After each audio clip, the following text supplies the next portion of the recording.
Jake is definitely assuming the role of vocal leader for the Houston Outlaws.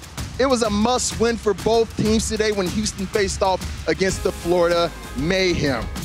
A tale of two teams fighting their way up from the bottom of the pack. Houston showing many looks lineup-wise, starting Linkster, Bonnie, and Cool Matt. Florida giving the new blood Apply and McGravy some playing time. And yes, everyone, McGravy's still eating grabs like M&Ms. Yeah, and I honestly, I loved seeing so many different players. We saw Linkster on that Zarya, and he actually did pretty decent. I did not expect that. I loved his transitioning onto the McCree or Orisa strats also. So I think overall we saw a lot of great moments from the Houston Outlaws, a lot more cohesion, and they were riding that high. You can see that, you know, being emotional is not always a negative thing. It can also be a great thing, because if you are able to take those high moments and ride them off from map to map to map, that's a recipe for win. It's all about channeling it. Yeah, channeling it. I feel like, for me, I'm a little bit less happy to see so many players. I do appreciate that Florida is basically really solidifying what those roles are. I mean, Tavik is the specialist. He plays the odd heroes like the Mei, for example.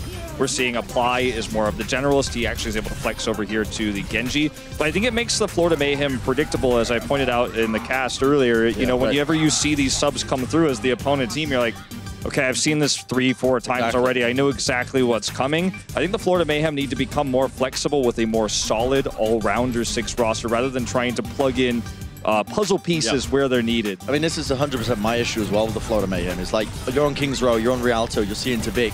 You know, 90% of the time they're going to be running a Mei. So, like, teams are going to be able to read into this super easily, and they're going to be able to play around it, as Houston did on Kings Row. They knew how to play around the ice walls in the end. And this is going to be an issue for Florida Mayhem. I completely agree with you there, Wolf. Flexibility realistically needs to be the name of the game.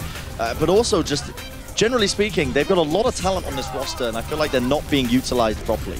I don't want to harp on too much about it because, you know, obviously I think they're going to be reviewing these VODs. They know what they need to improve on. But generally speaking, you know, the ult economy has always been a little bit off for the Florida Mayhem, and they have been looking a little bit shaky for my liking.